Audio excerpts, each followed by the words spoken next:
Un journaliste de CNN s'est rendu en Iran hier et décrit une situation étonnamment calme. Selon lui, la vie quotidienne suit son cours. Les habitants vaquent à leurs occupations, les boutiques et les cafés sont ouverts, les voitures circulent normalement et la population est dans les rues. Il précise qu'il n'y a pas de panique visible en Iran. Pas de file d'attente aux stations-service et aucune pénurie de nourriture, même si la sécurité a été renforcée. Le journaliste explique avoir traversé la frontière iranienne avec son équipe le 5 mars après avoir obtenu un visa délivré par le gouvernement iranien. Ils sont ensuite arrivés à Téhéran afin de couvrir le conflit. Il s'agit de la première équipe d'une chaîne de télévision américaine à entrer dans le pays depuis le début de cette agression. Mais à Washington, la réaction est immédiate et très critique. Le gouvernement américain accuse CNN et ses journalistes de relayer la propagande du régime iranien au motif que les images diffusées montrent une vie quotidienne relativement normale malgré les frappes. Selon les autorités américaines, ce type de reportage pourrait minimiser l'impact réel des bombardements et donner l'impression que l'Iran tient toujours debout. Et là, on atteint un niveau assez incroyable.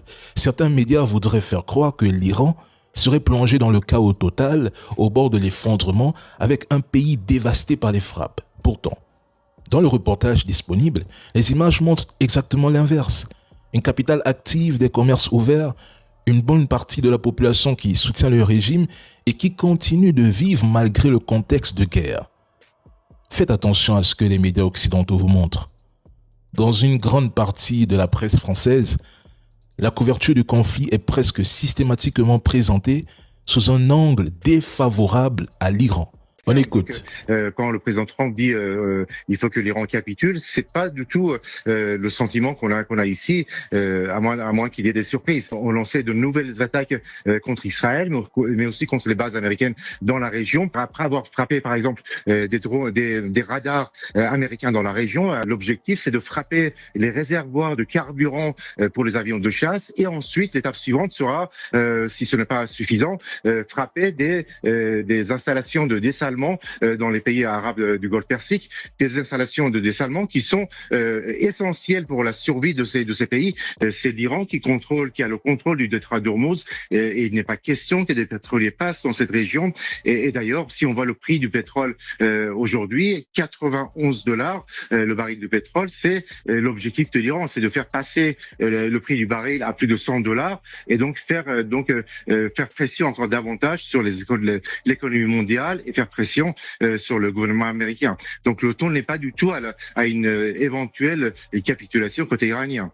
Donc je crois qu'il est vraiment trop tôt pour expliquer que ce régime va tomber comme ça. Moi je crois que c'est un régime qui a une capacité de résilience très forte, qui est là depuis 47 ans. L'Iran ne pliera pas. Il y a un manque évident de planification du côté américain. L'intensification des bombardements et une tentative d'élargir le conflit en y impliquant davantage d'acteurs constitue une preuve flagrante. Or, jusqu'à présent, cette stratégie n'a produit aucun résultat décisif. L'histoire militaire montre que l'accumulation de bombardements ne garantit pas la victoire.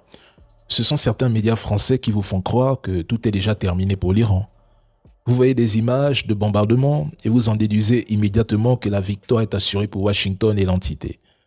Mais vous oubliez que les États-Unis ont largué plus de 7,8 millions de bombes sur le Vietnam et ont pourtant perdu la guerre.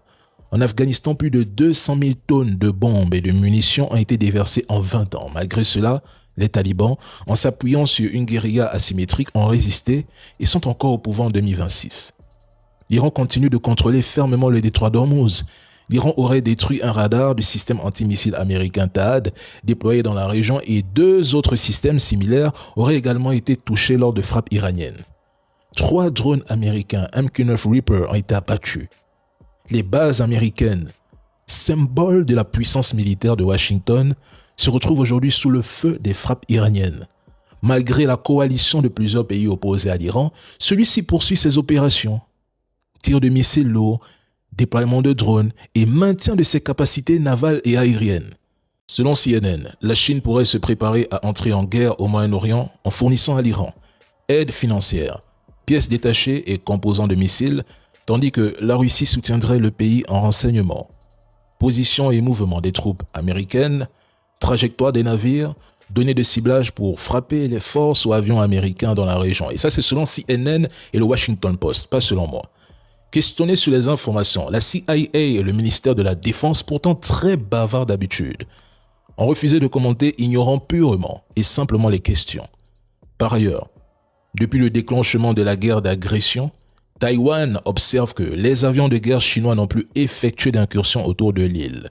Pour Taïwan, c'est une situation inédite. C'est la plus longue période d'accalmie de ce type depuis des années.